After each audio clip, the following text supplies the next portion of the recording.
I'm Elena Chen, 32, and 3 months ago I closed the biggest deal in my company's history.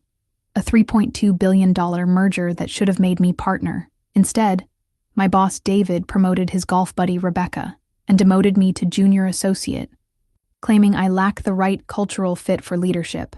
What David didn't know was that while he was sabotaging my career, I was already building something that would make his entire firm look like pocket change. The clients from that 3B deal, they just became my first investors. And tomorrow morning, when David walks into his corner office, he's going to find my resignation letter and a lawsuit that will destroy everything he's built. Before we jump back in, tell me where you're tuning in from. And if this story touches you, make sure you're subscribed, because tomorrow I've saved something extra special for you. If you've ever been betrayed by someone you trusted, smash that like button, because this story is just getting started. Let me take you back to where this all began, 6 months ago, when I first spotted the opportunity that would change everything. I was reviewing quarterly market reports in my cramped office when I came across Meridian Industries, a mid-sized manufacturing company with untapped potential. Their revenue streams were solid, but their distribution channels were scattered and inefficient. I saw what others missed. They were the perfect acquisition target for our firm's biggest client portfolio. Most of my colleagues would have passed it to the research team and moved on, but I'd learned that the real money, the real recognition, came from personally cultivating relationships. So I spent the next 3 weeks researching everything about Meridian's CEO, Patricia Hawthorne. Her Harvard MBA, her previous turnaround successes, even her passion for sustainable manufacturing practices. When I finally called Patricia, I didn't pitch her a generic merger proposal. Instead, I spoke her language. I talked about operational efficiency, environmental impact, and long-term value creation. By the end of that first conversation, she'd agreed to meet in person. That meeting turned into monthly dinners. Those dinners became strategic planning sessions. For 18 months, I nurtured that relationship, understanding not just Meridian's financials, but Patricia's vision for the company's future. I learned about her frustrations with traditional investment banks, who saw only numbers on spreadsheets. She wanted a partner who understood her business philosophy. The negotiation process was brutal. 3 different potential buyers emerged, each offering competitive terms. But I had something they didn't: Patricia's trust and a genuine understanding of what Meridian could become under the right ownership structure.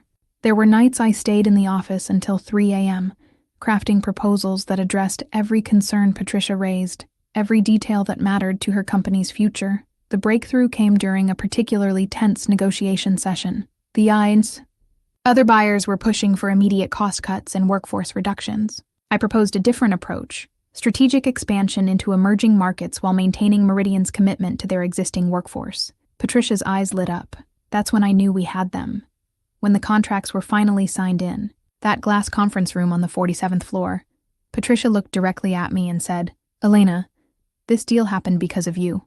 I want you to know that." The $3.2 billion merger agreement sat on the mahogany table between us, the culmination of months of careful relationship building and strategic thinking. David was there, of course, taking credit for overseeing the negotiation. He posed for photos with the signed contracts, gave quotes to the financial press about the firm's collaborative approach to deal-making. But Patricia made it clear to everyone in that room that I was the architect of this success. That night, David took me aside and said, "Elena, this is partnership material.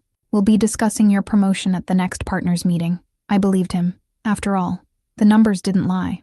This was the largest deal the firm had closed in 5 years, and I delivered it through pure relationship building and strategic insight. 2 weeks after the Meridian deal closed, I was sitting at my desk reviewing post-merger integration plans when David's assistant knocked on my door. "The partners are meeting in conference room A," she said, avoiding eye contact.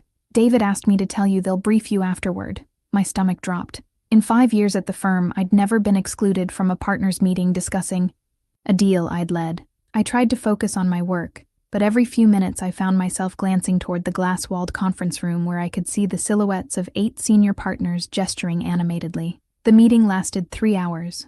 When it finally ended, I watched Rebecca walk out first, her face glowing with barely contained excitement. She caught my eye through the glass and gave me a smile that I would later realize was pure triumph. David emerged 20 minutes later, his usual confident stride replaced by something more cautious. He stopped at my office doorway and cleared his throat.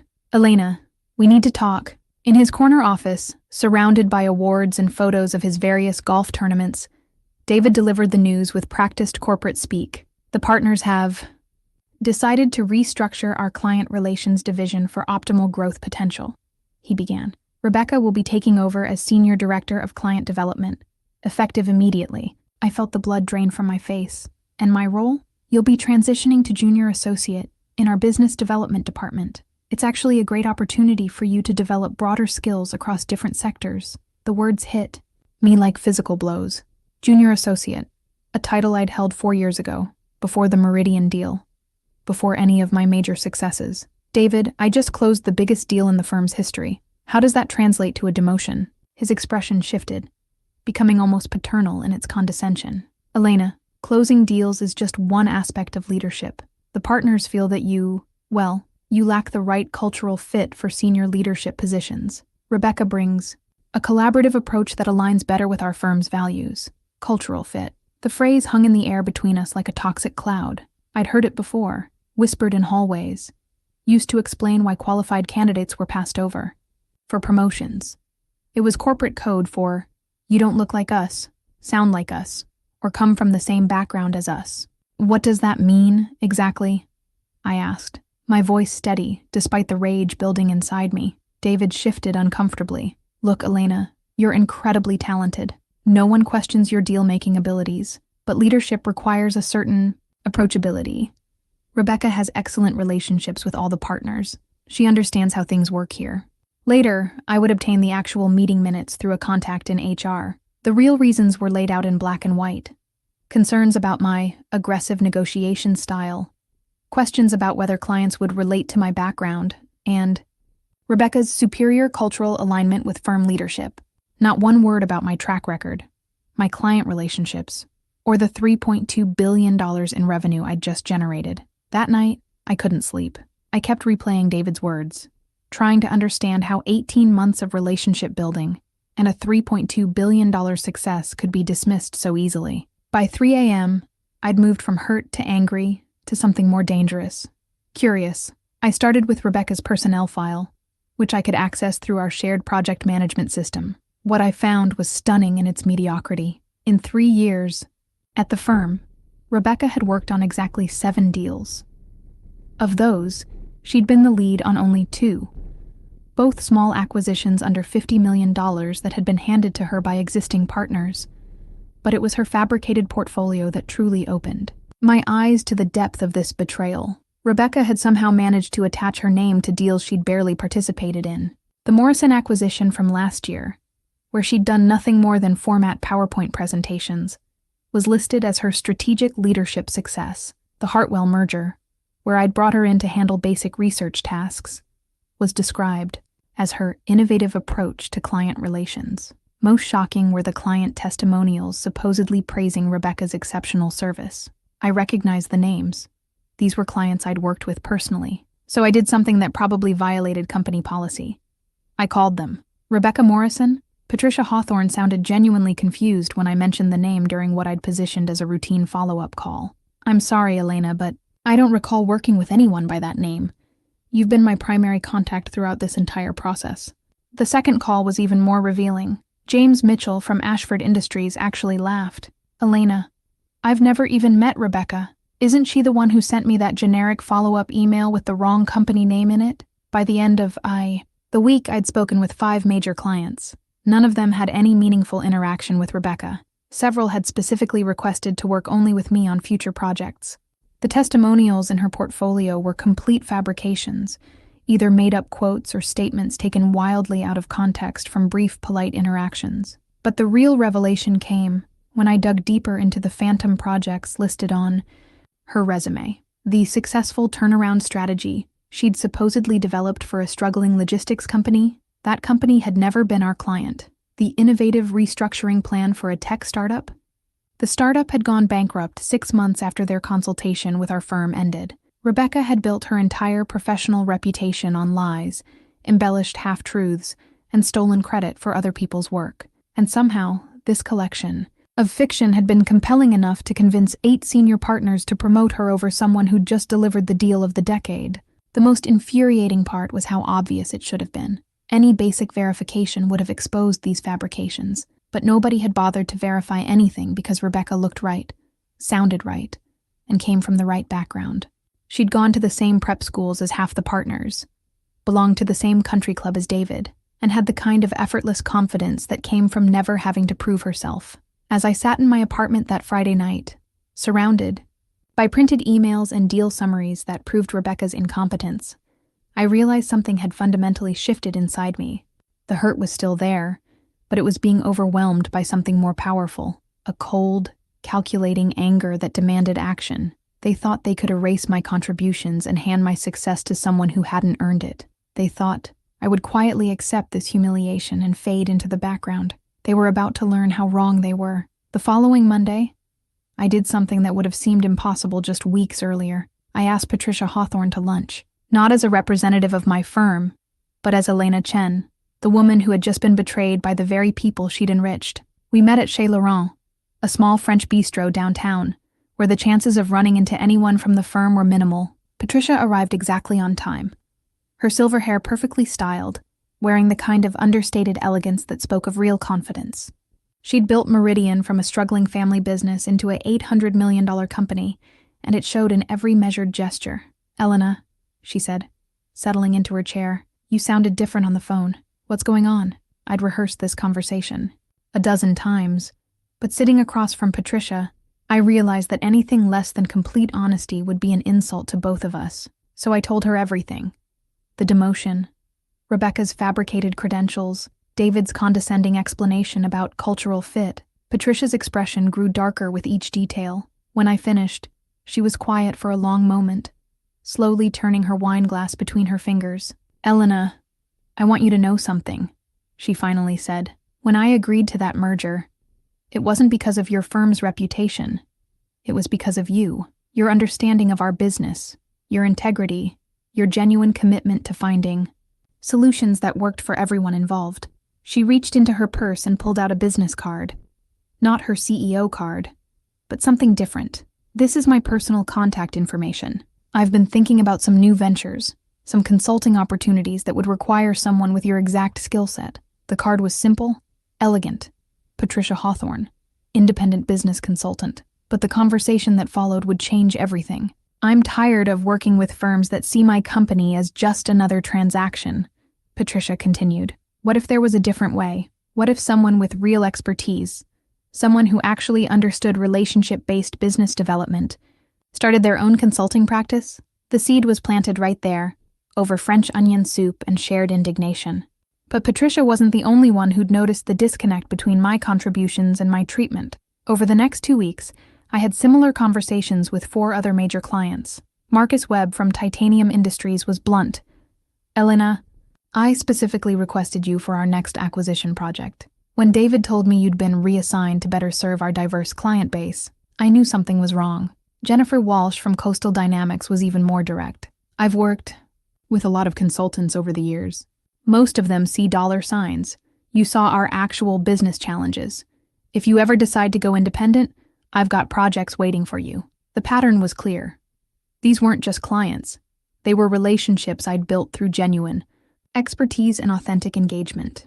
They trusted me, not my firm, and they were willing to follow that trust wherever it led. The most encouraging conversation came from Dr. Sarah Kim, the CEO of Biotech Solutions. Sarah had worked with our firm on 3 different deals over the past 2 years, all of them projects I'd managed from start to finish. "Elena, can I be completely frank with you?" she asked during our coffee meeting. "I've been looking for an excuse to stop working with your firm. The last 2 times I called for follow-up support, I got transferred to different people who had no idea what we'd discussed previously.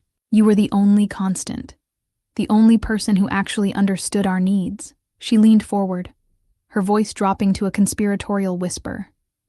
"If you ever start your own practice, I've got a $200 million expansion project that needs exactly your kind of strategic guidance, and I know at least 3 other CEOs who feel the same way." By the end of those 2 weeks, I had something I'd never expected.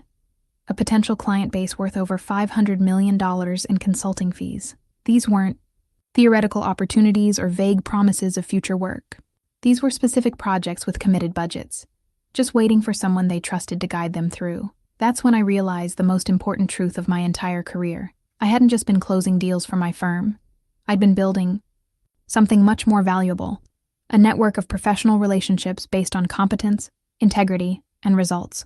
And that network belonged to me, not to David or his golf buddies or anyone else who thought they could simply erase my contributions. Living a double life is exhausting. By day, I played the role of the demoted employee, quietly accepting my reduced responsibilities and smaller office. By night, I was architecting the destruction of everything that had wronged me. My apartment became a war room. I'd cleared the dining table and covered it with legal pads, printed research, and financial projections.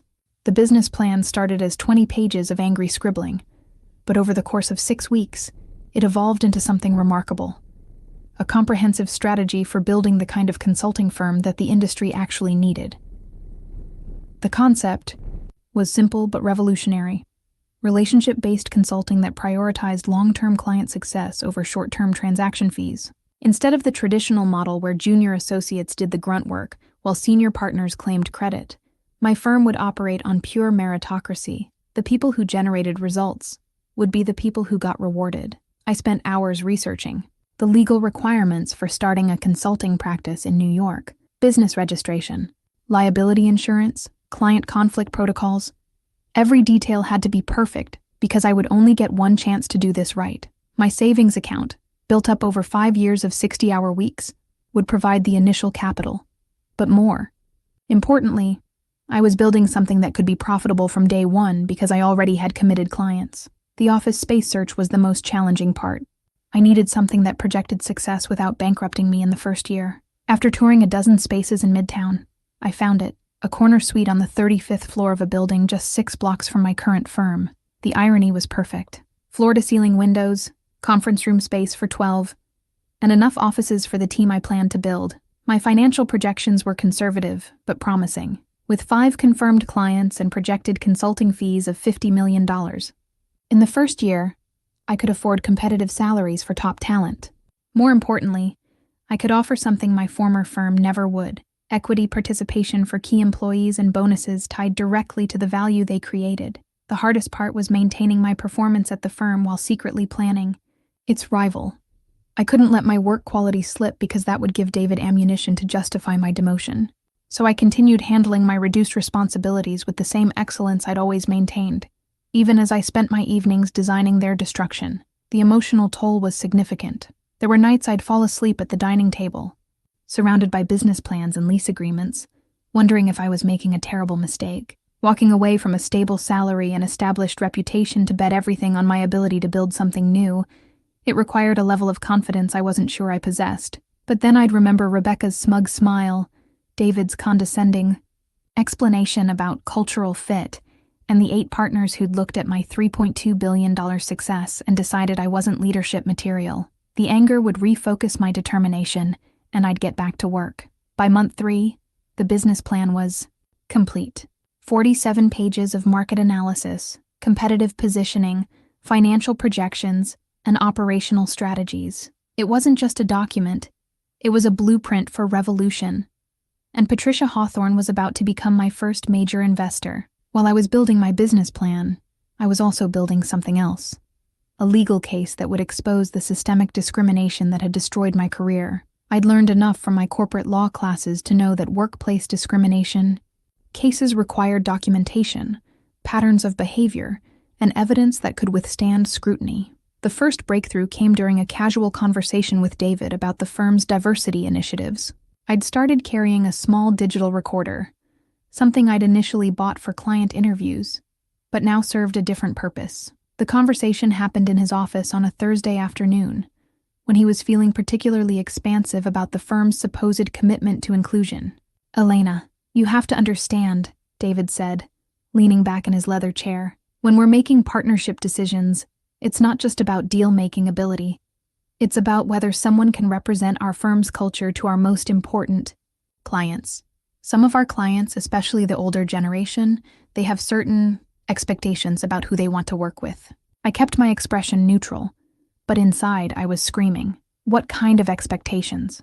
Look, I'm not saying it's right, but facts are facts. When we're competing for a $100 million deal against Goldman or Morgan Stanley, perception matters. Our clients want to work with people who remind them of themselves, who went to the same schools, who understand their world. Rebecca just fits that profile better. The recording was devastating. In his own words, David had admitted that promotion. Decisions were based on clients' racial and cultural biases rather than professional competence. But I needed more than one conversation. Over the next month, I systematically documented every instance of discriminatory behavior I could find. Email threads where my contributions were minimized or erased. Meeting notes where my strategic insights were attributed to other team members. Performance reviews that praised my technical skills while questioning my leadership presence. Corporate code for not looking or sounding like the partners expected. The pattern was clear once I started looking for it. In 5 years at the firm, not a single woman of color had been promoted to senior partner. Of the 12 associates hired in my cohort, the 3 who'd been promoted were all white men from Ivy League schools. Meanwhile, I'd outperformed every one of them in terms of deal value and client satisfaction. I reached out to other employees who'd left the firm under suspicious circumstances. Maria Rodriguez, a brilliant analyst who'd been passed over for promotion 3 times before finally leaving for a competitor. James Park, a Korean-American associate who'd been pushed out after raising concerns about the firm's client allocation practices. Their stories were disturbingly similar to mine. Exceptional performance followed by unexplained career limitations. The most damaging evidence came from Rebecca herself. During a team meeting about client retention strategies, she'd made comments that were breathtakingly inappropriate. Some clients just connect better with people who share their background, she'd said, discussing why certain prospects had chosen our competitors. It's not about qualifications. It's about cultural alignment. I'd been taking detailed notes during that meeting, but I also had backup. 2 other associates had been present, and both were willing to provide witness statements, if needed. Rebecca's casual bigotry, delivered with the confidence of someone who'd never faced consequences for such views, was now part of my permanent record. The legal consultation was both encouraging and sobering. The employment attorney I met with, Elena Chen, reviewed my documentation with the sharp focus of someone who'd seen these cases before. "You have a strong foundation here," she said, spreading my evidence across her conference table. "The recorded conversation with David is particularly damaging, but you should know that these cases are difficult. They'll argue that the promotion decisions were based on legitimate business factors. What legitimate business factors justify promoting someone with fabricated credentials over someone who generated $3.2 billion in revenue?" Helen smiled grimly. "That's exactly the question we'll be asking in court." Building the legal case gave me something I hadn't expected: clarity about the scope of the problem I was trying to solve. This wasn't just about my career or my hurt feelings. It was about a system that systematically excluded talented people based on factors that had nothing to do with their ability to generate results. The meeting that would change everything took place in Patricia's corner office at Meridian Industries, 47 floors above Manhattan, with a view that stretched to the Hudson River. I'd chosen to present my business plan there rather than in some generic conference room because I wanted her to see me in the context of the success we'd built together. Patricia had cleared her entire afternoon, something that should have told me how seriously she was taking this opportunity. She sat across from me at her mahogany conference table, the same table where we'd signed the merger agreement that had made my former firm $15 million in fees.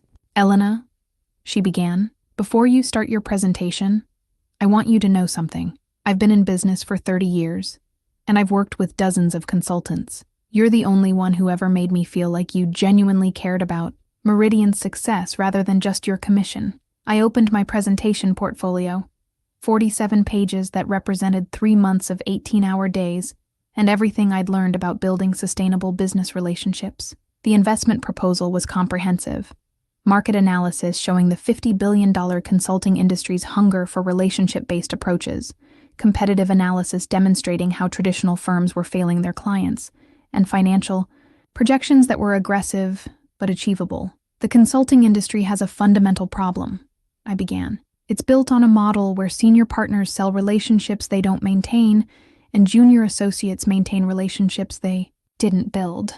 Clients get shuffled between different representatives, strategies change with personnel turnover, and long-term value creation gets sacrificed for short-term transaction fees. Patricia leaned forward, already engaged. Go on, Chen strategic. Consulting will operate differently. Every client relationship will be owned and maintained by the person who developed it.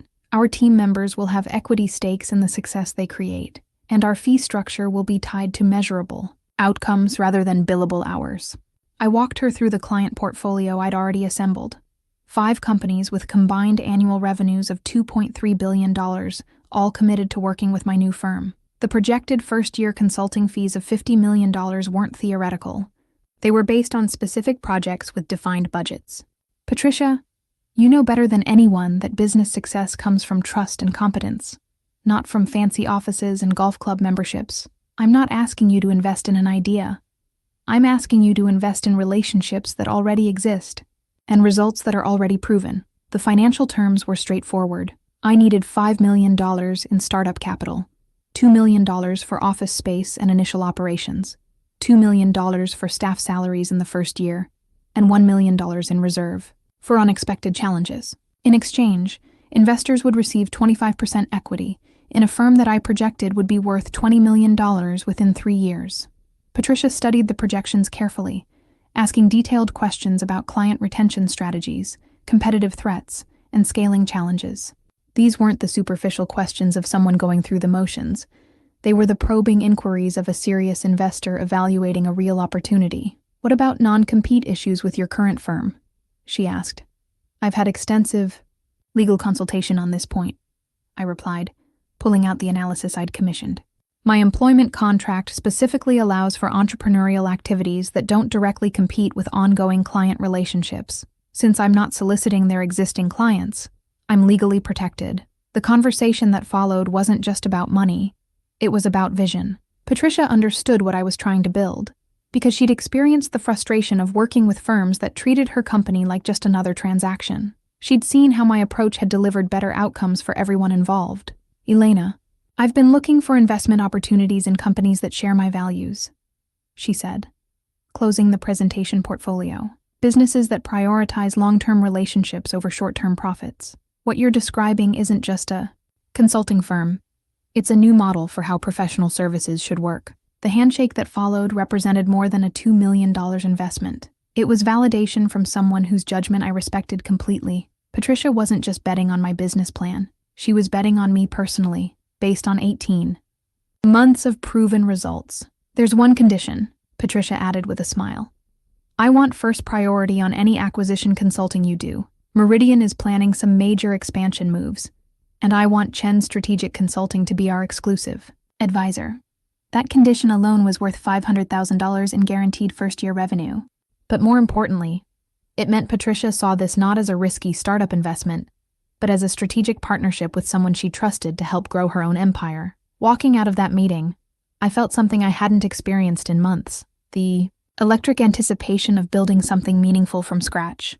Tomorrow, I would begin the process of assembling the team that would help me prove that merit-based consulting wasn't just possible, it was inevitable. Building a team to challenge the established order required finding people who were hungry, talented, and tired of being overlooked by the traditional system. I knew exactly where to look. My first call was to Marcus Williams, a brilliant financial analyst who'd been stuck in the same junior role at our firm for 3 years, despite consistently delivering exceptional work. Marcus had graduated summa cum laude from NYU's business school, but lacked the Ivy League pedigree that seemed to fast-track certain colleagues to promotion.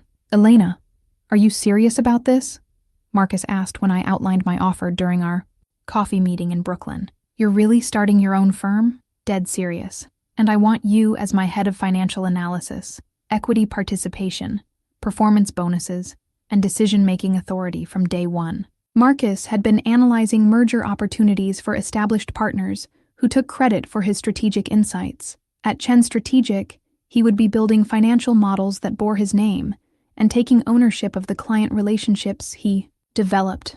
The second recruit was Sofia Rodriguez, a project management specialist who'd been systematically excluded from high-profile assignments despite having the best organizational skills in the industry. Sophia's attention to detail and ability to coordinate complex multi-stakeholder projects were legendary among associates, but somehow she never got promoted to the leadership roles she deserved. They keep telling me I need to be more assertive in client presentations, Sophia explained during our lunch meeting. But when I am assertive, they say I'm being aggressive. It's like there's no way to win. At Chen Strategic, assertiveness will be rewarded, not punished. I need someone who can manage our most complex projects and build direct relationships with C-level executives. The legal consultation about non-compete clauses had been more encouraging than I'd expected. My employment contract contained standard language about not soliciting current clients, but it specifically allowed for recruiting colleagues who weren't bound by active projects. More importantly, all 3 of my target recruits were in similar career situations. Talented people being held back by systemic barriers rather than performance issues. My 3rd key hire was David Kim, a strategy consultant with an MBA from Wharton who'd been passed over for senior roles 3 times in 4 years. David's analytical approach to market positioning was sophisticated and data-driven, but he'd been pigeonholed as a technical expert, rather than recognized as leadership. Material. Elena, I've been thinking about making a move, David admitted when I reached out. I'm tired of developing strategies that other people present to clients. I want to own the client relationship from start to finish. What I was offering wasn't just new jobs. It was the opportunity to build something that reflected our actual capabilities rather than other people's limited expectations.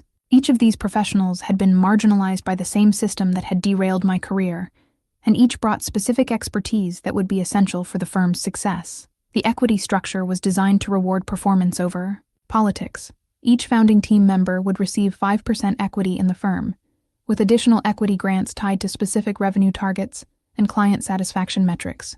More importantly, advancement would be based on measurable results rather than subjective cultural fit evaluations. The non-compete analysis had revealed something interesting.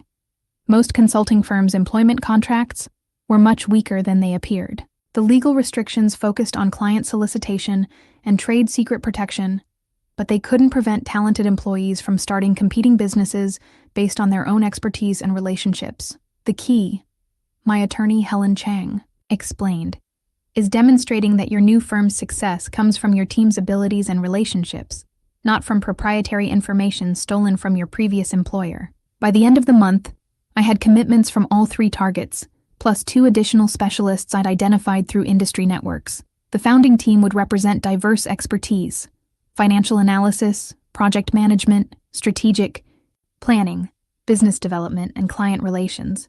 But more importantly, we shared a common understanding of what it meant to be undervalued by traditional corporate structures. The team's combined experience included successful projects worth over $800 million in deal value, relationships with more than 50 major corporations, and expertise across 6 different industry sectors. On paper, we had the credentials to compete with any established firm.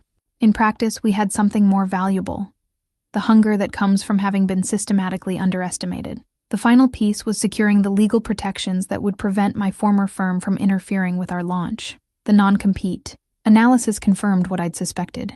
They couldn't stop us from competing, only from stealing their clients or proprietary processes. Since we were building new client relationships and developing original methodologies, we were legally bulletproof. The call that would trigger David's complete meltdown came on a Tuesday morning, while I was still technically employed at his firm. Patricia's assistant had scheduled what appeared to be a routine post-merger consultation, but Patricia had something much more significant in mind. "Elena," Patricia began, her voice carrying the kind of controlled excitement that comes with making major business decisions. "I need to tell you about some developments with Meridian's expansion strategy." I was sitting in my cramped junior associate office, taking notes on what I assumed would be a standard follow-up discussion. I had no idea that Patricia was about to detonate a bomb under David's entire business model. "We've been evaluating our consulting needs for the next phase of growth," she continued. "Post-merger integration, international expansion, potential acquisitions. We're looking at projects worth approximately $500 million over the next 18 months. My pen stopped moving. $500 million in consulting opportunities was more than most firms generated in revenue over several years. "Patricia, that's fantastic. I'd be happy to coordinate with our team to develop proposals for—" "Elena, I need to stop you right there," Patricia interrupted, but her tone was warm. almost conspiratorial. I'm not calling to discuss working with your current firm. I'm calling to discuss working exclusively with Chen Strategic Consulting. The silence that followed probably lasted only seconds, but it felt like an eternity. Patricia Hawthorne, CEO of an $800 million company, had just announced her intention to abandon my former firm and follow me to a company that didn't even officially exist yet. Patricia, how did you know about? Elena, I've been in business for 30 years. When someone with your track record and integrity decides to start their own firm, word travels fast among people who recognize talent. She paused, and I could hear papers shuffling in the background. I received the official documentation this morning. Chen Strategic Consulting, LLC, incorporated in Delaware with New York operational headquarters. Very impressive. The client transfer agreement she was proposing was comprehensive and legally bulletproof. Meridian Industries would terminate their consulting relationship with my former firm and engage Chen Strategic for all future advisory services. The initial contract would be worth $12 million over 12 months, with automatic renewal clauses tied to performance metrics. But here's the most important part, Patricia continued. This isn't just about the money, though I'm sure you'll appreciate the financial security. This is about working with people who understand that business relationships are built on trust, competence, and mutual respect. Values that seem to be increasingly rare in your industry. The implications hit me like a physical force. Patricia wasn't just offering me a contract. She was making a statement about the kind of consulting relationship she valued. More importantly, she was providing the financial foundation that would allow Chen Strategic to launch with immediate credibility and cash flow. Patricia, I need to ask, have you discussed this decision with anyone at my current firm? Her laugh was sharp and knowing. Elena, your former colleagues reached out to me last week to discuss expanding our strategic partnership. The representative they sent, I believe her name was Rebecca, spent most of our meeting explaining why Meridian needed to work with consultants who had broader industry experience and deeper cultural connections with our stakeholder base. I closed my eyes, imagining Rebecca, sitting in Patricia's office, delivering the same condescending pitch about cultural fit that had destroyed my career. I let her finish her presentation, Patricia continued, and then I told her something very simple. Meridian Industries chooses our partners based on competence and results, not on cultural background or social connections. I also mentioned that if her firm couldn't provide Elena Chen's direct involvement in all our projects, we would be looking for alternative consulting arrangements. The beauty of Patricia's strategy was becoming clear. She hadn't just decided to follow me to my new firm. She'd engineered a situation where my former firm would have to choose between keeping me involved in their most profitable client relationship or losing that client entirely. What was Rebecca's response? She assured me that you would remain the primary contact for all Meridian projects. I told her that wasn't sufficient. We required a formal agreement guaranteeing your continued involvement and decision-making.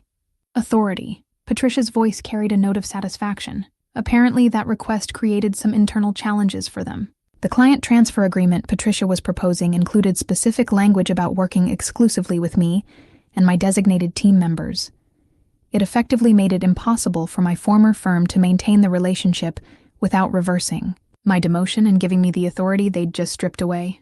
Elena, I want you to understand something, Patricia said, her tone becoming more serious. This decision isn't charity or personal loyalty. It's a business decision based on demonstrated results. You delivered $3.2 billion in value for Meridian. Through the merger, your strategic insights, relationship management, and execution were flawless. Why would I trust that level of responsibility to anyone else? The contract details were more generous than I dared to hope. $12 million in guaranteed consulting fees, performance bonuses tied to measurable outcomes, and exclusive advisory rights for all merger and acquisition activities. More importantly, Patricia was providing references and introductions to other CEOs who might be interested in similar consulting relationships. I'll be making some calls this afternoon, she added. There are at least 4 other companies in my network who have been frustrated with their current consulting arrangements. I think they'd be very interested in hearing about Chen Strategic's approach. As I hung up the phone, I realized that Patricia had just solved my firm's 2 biggest challenges: immediate cash flow and market credibility. More importantly, she'd created a situation where David would have to choose between admitting his mistake or losing his most profitable client relationship. Patricia's call to David happened at 2:47 p.m. on a Wednesday afternoon. I know the exact Time, because I was in the break room getting coffee when I heard him screaming through his closed office door. The words weren't entirely clear, but the panic in his voice was unmistakable. Within an hour, Rebecca was at my desk, her usual composure replaced by barely controlled desperation. "Elena, we need to talk about the Meridian account." I looked up from my laptop with studied innocence. "What about it?" "Patricia Hawthorne is making some unreasonable demands about project staffing. She wants you to have some kind of expanded role that frankly doesn't align with your current position." Rebecca's voice carried the strained patience of someone trying to solve a problem she didn't understand. "What kind of expanded role?" "She's insisting that you be the primary decision maker on all strategic consulting projects. She wants direct reporting relationships and veto power over team assignments." Rebecca's frustration was palpable. "It's completely outside normal client service protocols." I nodded thoughtfully, as if considering this information for the first time. "That does sound unusual. What did David tell her?" "He explained that you're currently in a development role that doesn't include that level of client authority." Patricia's response was, Rebecca paused, searching for diplomatic language. "She said that if we couldn't accommodate her staffing requirements, Meridian would be looking for alternative consulting arrangements." The beautiful thing about Patricia's strategy was how it exposed the fundamental contradiction in my demotion. If I lacked the leadership qualities for senior responsibilities, why was our most important client demanding that I have complete authority over their projects? Over the next week, the situation escalated beyond anything I'd anticipated. Marcus Webb from Titanium Industries called David directly, asking why their account had been transferred to a junior associate without their consultation. Jennifer Walsh from Coastal Dynamics sent a formal letter expressing concerns about recent changes in account management that seem inconsistent with our expectations for senior-level strategic guidance. But the most devastating blow came from Dr. Sarah Kim at Biotech Solutions. Sarah didn't just complain about the service changes. She requested a meeting to discuss transitioning to a consulting firm that better aligns with our needs for relationship-based advisory services. By Friday afternoon, I had documentation of 5 major clients either threatening to leave or actively requesting my direct involvement in ways that contradicted my demoted status. The client exodus list I was maintaining had grown from theoretical to catastrophic for the firm's revenue projections. David called an emergency partners meeting for Monday morning. This time, I wasn't excluded. I was specifically invited to discuss client retention strategies and account management protocols. The irony wasn't lost on me. The meeting was a masterclass in corporate panic. 8 senior partners, each representing different practice areas, trying to understand how their most profitable client relationships had suddenly become dependent on someone they'd just demoted to junior associate status. "Elena," David began, his usual confidence replaced by barely concealed desperation. "We're getting some unusual feedback from clients about recent organizational changes. Can you help us understand what's driving these concerns?" It was a perfect moment for gracious professionalism. "I think our clients are simply accustomed to working with consistent points of contact who understand their business challenges. When account management changes, especially without their input, it can create uncertainty about service continuity." The partners exchanged glances. Everyone in the room understood what was happening, but no one wanted to acknowledge the obvious solution: reversing my demotion and admitting they'd made a catastrophic error in judgment. "What would you recommend?" asked Margaret Chen, the firm's managing partner, whose last name was pure coincidence, but whose question carried real authority. "I'd recommend having honest conversations with these clients about their expectations and requirements. If they want certain team members involved in their projects, we should try to accommodate those preferences when possible." The diplomatic language masked the nuclear option I was really presenting. "Give me back my authority, or watch your client base disappear." But I delivered it with such reasonable professionalism that no one could accuse me of making threats or ultimatums. David's desperation manifested as aggression by Tuesday morning. I arrived at the office to find a cease and desist letter on my desk, delivered by the firm's legal department with all the subtlety of a brick through a window. The letter was a masterpiece of legal intimidation wrapped in corporate letterhead. It accused me of tortious interference with existing client relationships, breach of fiduciary duty, and violation of confidentiality agreements. The language was designed to terrify, but the underlying legal theory was laughably weak. "Elena, we need to discuss this situation immediately," David said, appearing at my office door with 2 associates from the legal department. The muscle was supposed to be intimidating, but it mostly just looked desperate. In the conference room, David's strategy became clear. He was going to try to destroy my reputation and financial stability before I could launch my competing firm. The legal threats were just the opening salvo. "We have evidence that you've been soliciting our clients for a competing business venture," David began, sliding a folder across the table. "This constitutes a clear violation of your employment agreement and potentially criminal interference with contractual relationships." I opened the folder to find printouts of my business registration documents, meeting schedules with clients, and what appeared to be surveillance photos of me entering Patricia's office building. The invasion of privacy was stunning, but the legal relevance was minimal. "David, I'm not sure what you think this evidence proves," I replied, keeping my voice level. "I haven't solicited any of your current clients. I've responded to their requests for meetings and provided the professional service they requested. You incorporated a competing business while employed here. You've been meeting with our clients to discuss future business arrangements. You've recruited our employees for your venture." David's voice was rising with each accusation. This was the moment I'd been preparing for since the day of my demotion. I pulled out my own folder, much thicker than David's and meticulously organized. "David, let me clarify the legal situation for you," I began, opening to the first section. "My employment agreement specifically permits entrepreneurial activities that don't compete with ongoing client relationships. Here's the relevant language, highlighted on page 12 of my contract." I moved to the second section. "Regarding client meetings, I have documentation showing that every meeting was requested by the client, not solicited by me. Here are the email chains proving that Patricia Hawthorne, Marcus Webb, and Dr. Sarah Kim all initiated contact to discuss their dissatisfaction with recent service changes." The third section was the kill shot. "As for recruiting employees, I have legal analysis confirming that our colleagues are free to pursue other opportunities as long as they're not bound by active non-compete agreements. Marcus, Sophia, and David Kim have all fulfilled their contractual obligations and are legally free to make career changes." David's face was changing color as I systematically dismantled his legal strategy, but I wasn't finished. "David, I'm also required to inform you that I've documented several instances of discriminatory behavior that may constitute violations of employment law. If you'd like to continue this conversation through legal channels, I'm prepared to do that, but I should mention that my attorney specializes in workplace discrimination cases." The cease and desist letter had backfired spectacularly. Instead of intimidating me into submission, it had forced me to reveal the strength of my legal position and the weakness of theirs.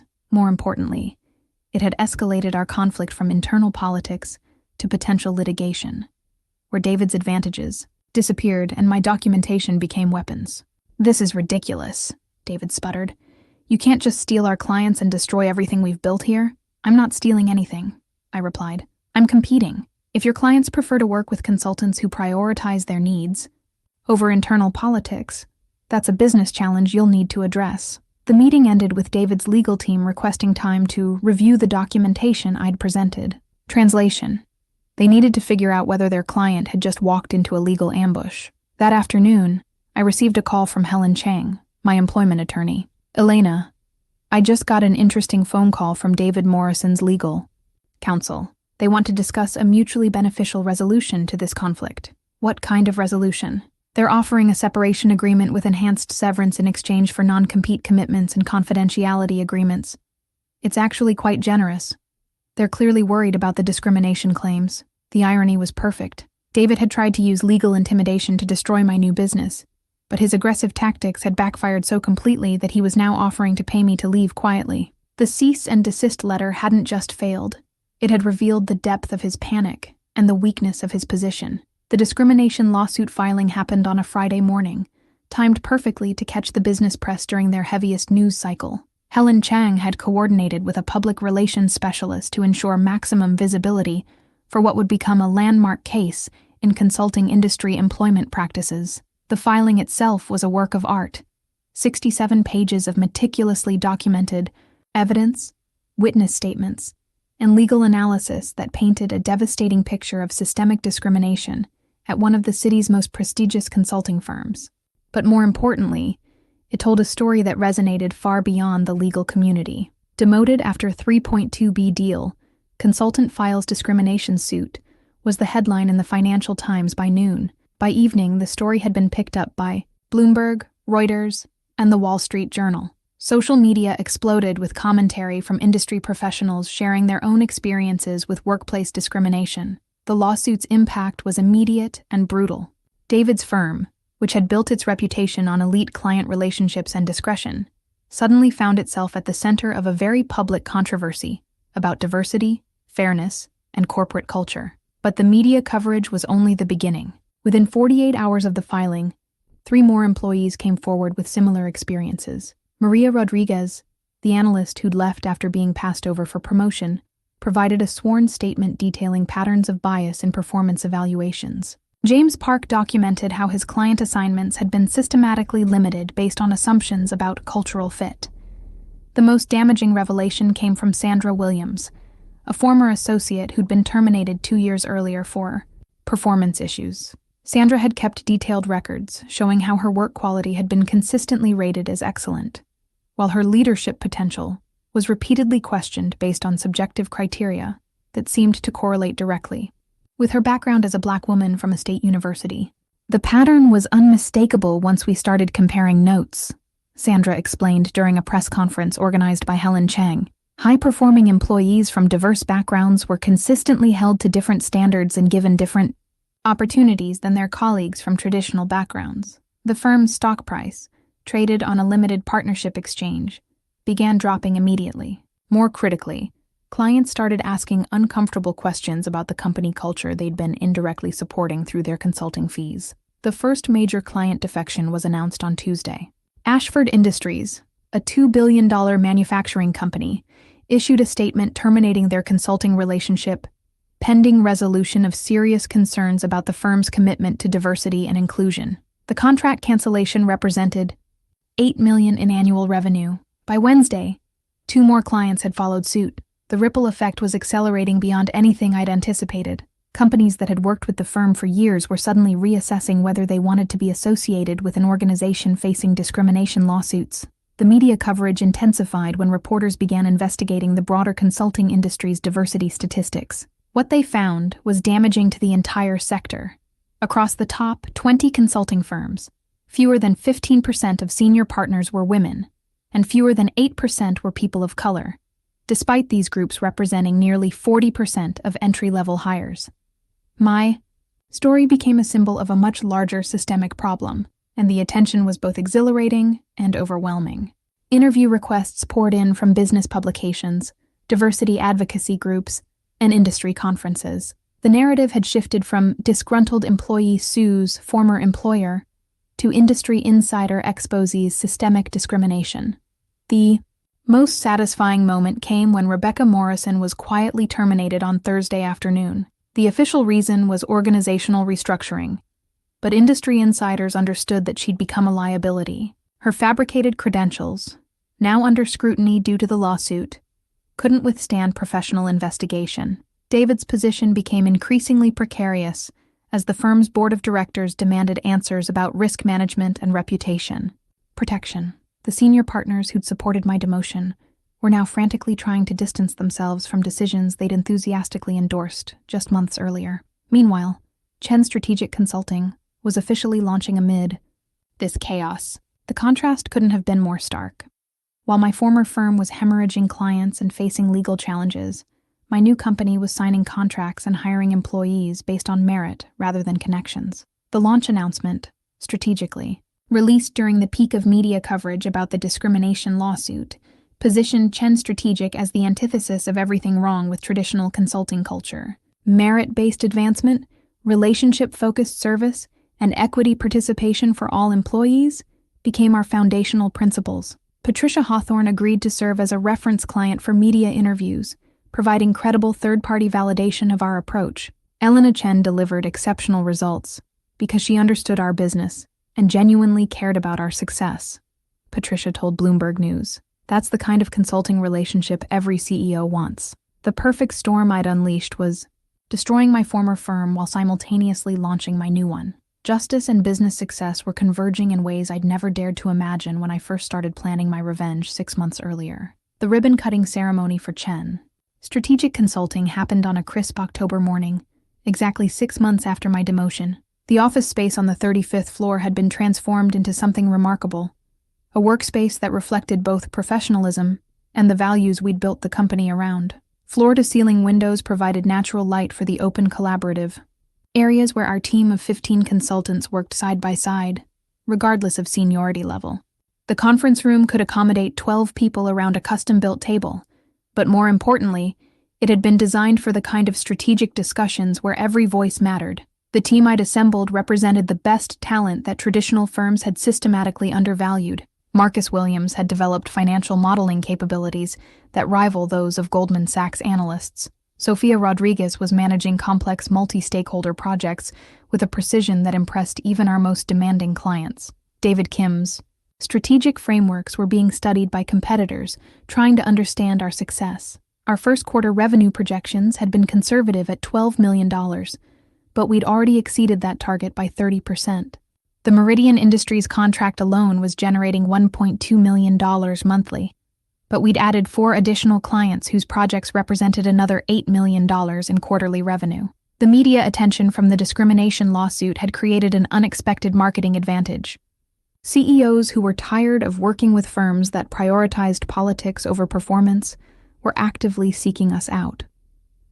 Our phone rang daily, with inquiries from companies wanting to work with consultants who were selected based on competence rather than connections. The most satisfying moment came during our first all-hands meeting when I announced the profit-sharing distributions. Every employee, from senior consultants to administrative staff, received equity bonuses tied to the value they'd created. Marcus Williams, whose financial models had been crucial to landing 3 major clients, received a $50,000 bonus and additional equity participation. "This is what merit-based compensation looks like," I told the team. "Your success directly drives our success, and our success directly drives your financial rewards." The contrast with traditional consulting firm culture was stark and intentional. While our competitors were dealing with associate turnover rates above 40%, Chen Strategic had 0 voluntary departures. Our employee satisfaction surveys showed 96% positive ratings for feeling valued and recognized for contributions. Client satisfaction metrics were even more impressive.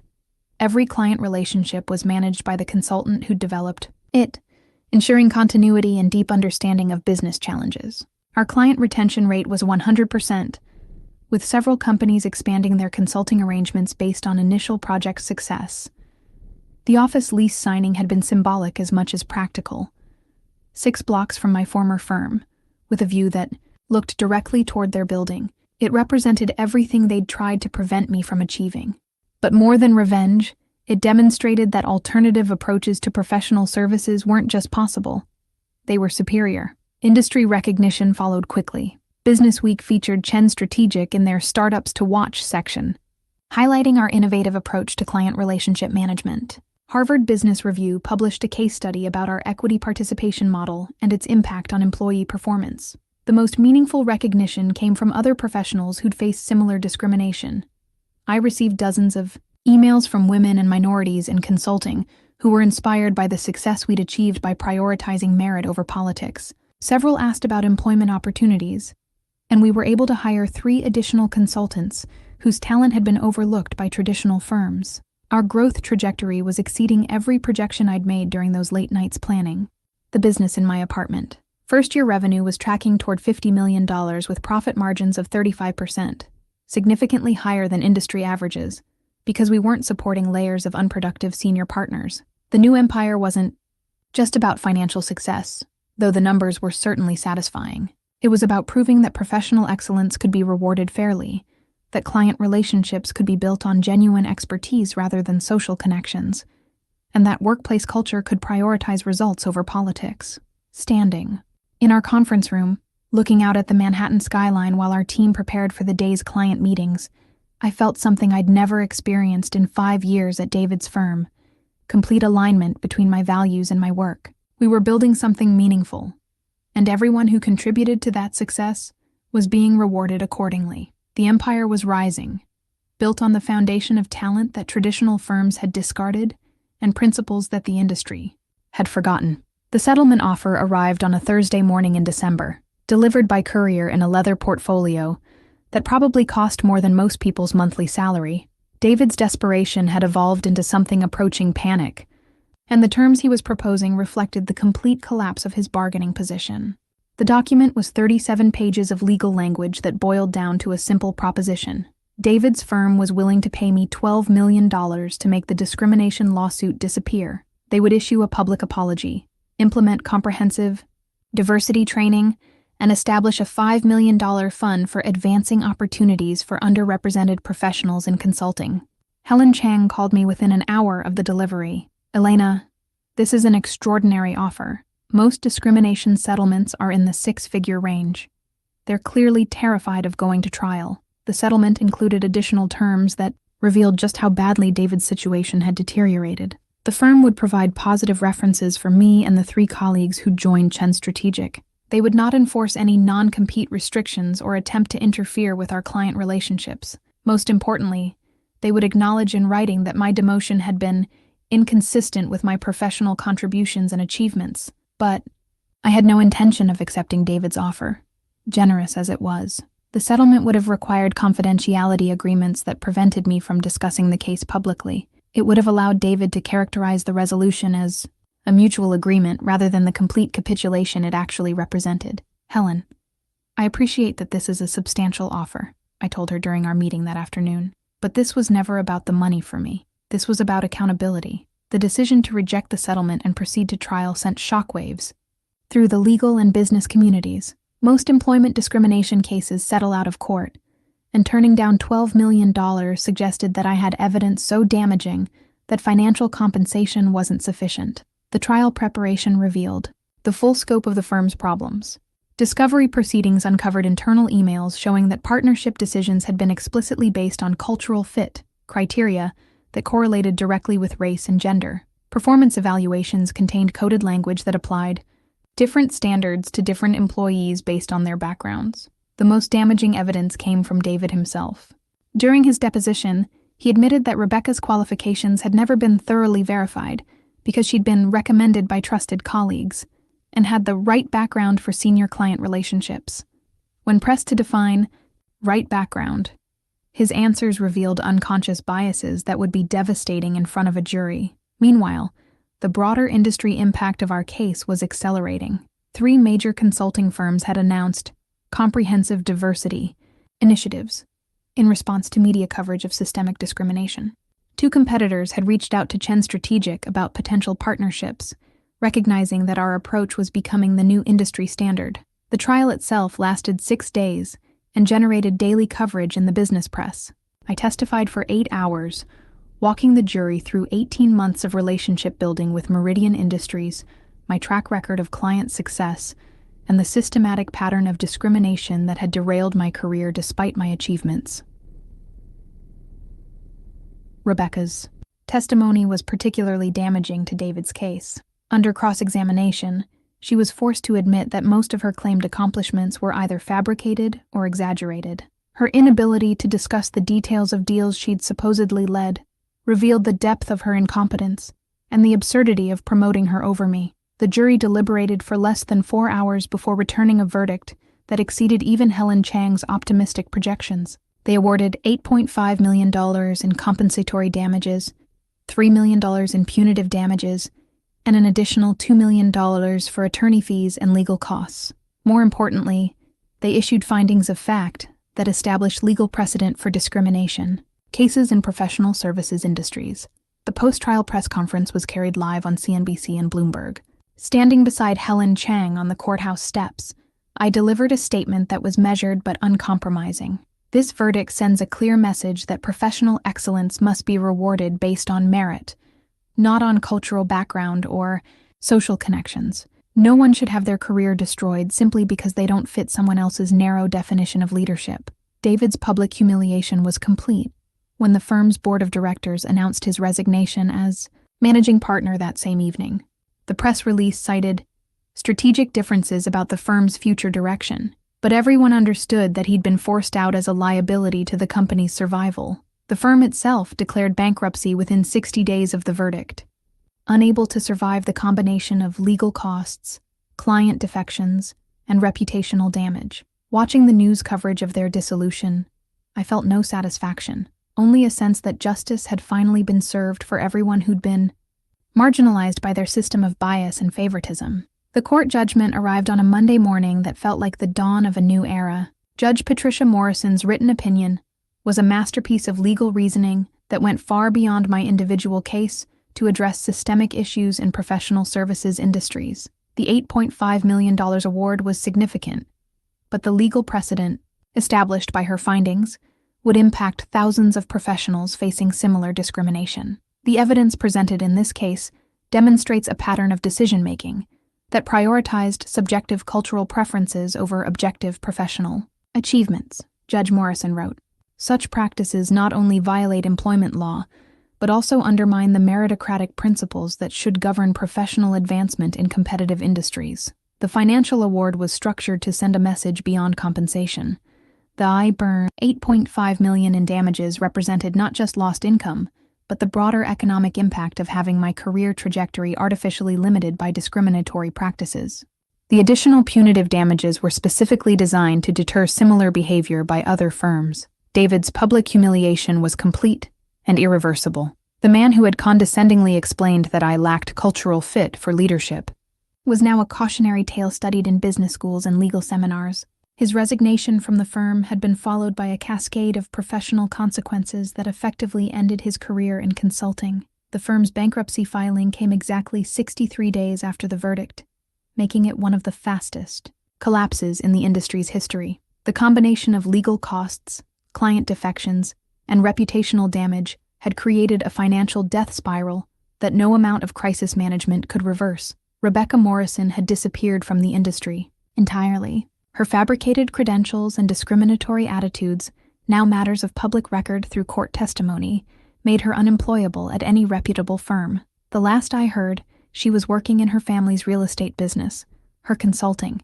career effectively over. The broader industry response was swift and comprehensive.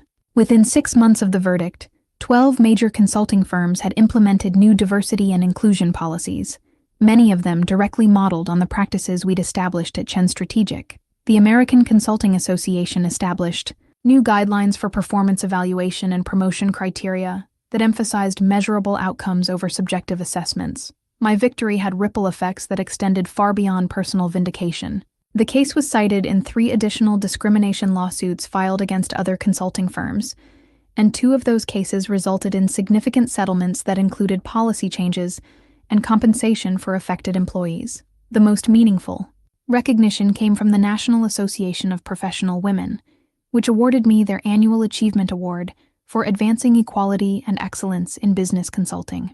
The award ceremony was attended by over 500 business leaders, including several CEOs who had become Chen Strategic clients specifically because of our commitment to merit-based advancement. Standing at the podium that evening, looking out at an audience that included Patricia Hawthorne, my Chen Strategic team, and dozens of other professionals who had faced similar challenges, I felt the weight of transformation. This wasn't just about my individual success.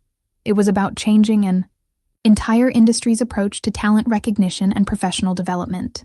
Justice isn't just about individual cases, I told the audience. It's about creating systems that reward excellence regardless of background, that value competence over connections, and that recognize that diversity of thought and experience makes organizations stronger, not weaker. The court judgment had provided legal vindication, but the real victory was the empire we'd built on principles of fairness and merit. Chen Strategic was thriving, not despite our commitment to equality, but because of it. The Inkier magazine cover story hit newsstands on a Tuesday morning in March, exactly 1 year after I'd been demoted.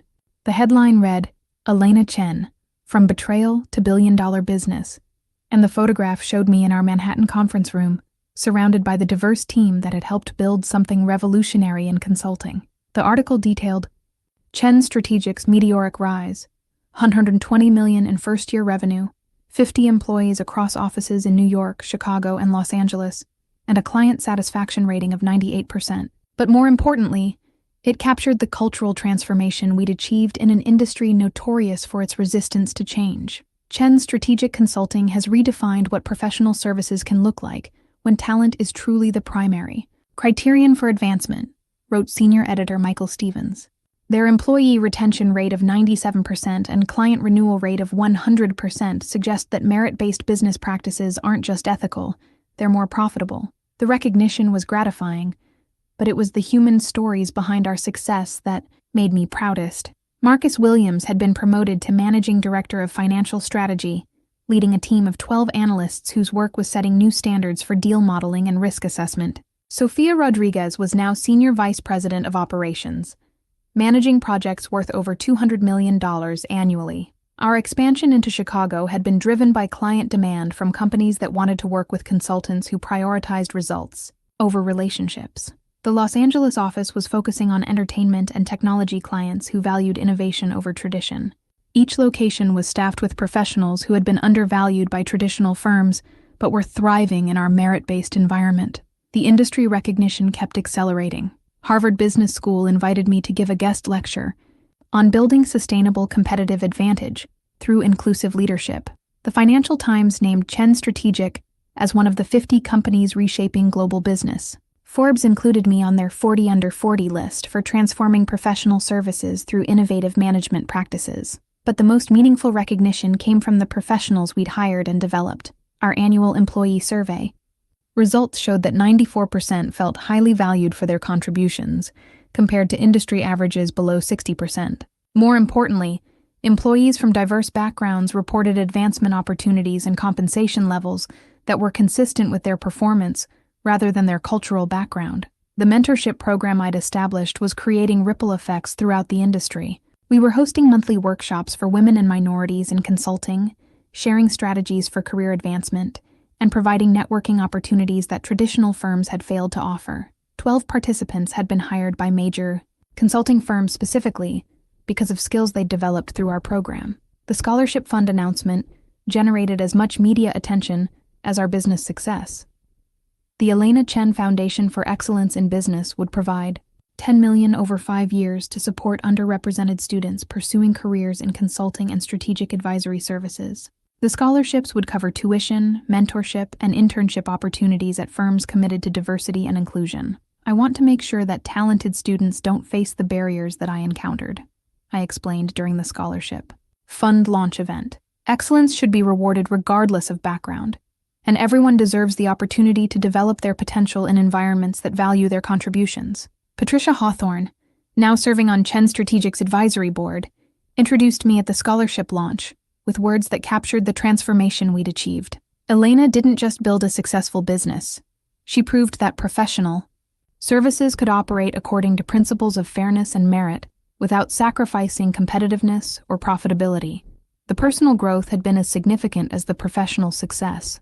The hurt and anger that had initially driven my decision to start Chen Strategic had evolved into something more constructive, a commitment to creating opportunities for others who face similar challenges. The empire we'd built wasn't just about revenge. It was about demonstrating that alternative approaches to business could be more successful than traditional models.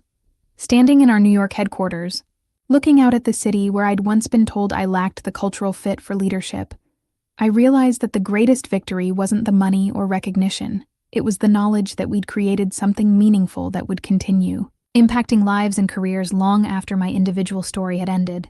The new empire was built on principles that would outlast any single success or failure. 2 years after that devastating conversation in David's office, I stood in the same Manhattan building where my former firm had once operated, but now the space housed something entirely different. The Elena Chen Foundation's new headquarters occupied 3 floors, with scholarship recipients, mentorship program participants, and business development initiatives that were changing thousands of lives. The transformation had been remarkable and complete. Where David's firm had once excluded talent based on cultural bias, our foundation was actively cultivating excellence among professionals who'd been systematically overlooked. The contrast wasn't just symbolic. It was a daily reminder that destructive systems could be replaced with constructive alternatives. The scholarship fund had grown beyond my initial $10 million commitment. Corporate sponsors, including several of Chen Strategic's clients, had contributed additional funding that brought our total endowment to $25 million. We were supporting 200 students annually, providing not just financial assistance, but comprehensive career development that included internships, mentorship, and job placement support. The success stories were extraordinary. Maria Santos, one of our first scholarship recipients, had just been hired as a senior analyst at Goldman Sachs. Jerome Williams was completing his MBA at Wharton with a full scholarship and summer internship at McKinsey. These were students whose talent might never have been recognized without the opportunities our foundation provided. But the most satisfying transformation was personal. The anger and hurt that had initially motivated my response to David's betrayal had evolved into something more purposeful, a commitment to ensuring that other talented professionals wouldn't face the same barriers I'd encountered. Elena, you've created something that extends far beyond business success, Patricia Hawthorne told me during our quarterly advisory board meeting. You've demonstrated that responding to injustice with excellence rather than bitterness can create positive change that impacts entire industries. The lessons I'd learned were clear and transferable. Professional excellence combined with principled leadership could overcome systemic discrimination. Merit-based advancement wasn't just more fair, it was more profitable and sustainable than systems based on cultural bias. And most importantly, individual success could be leveraged to create broader opportunities for others facing similar challenges.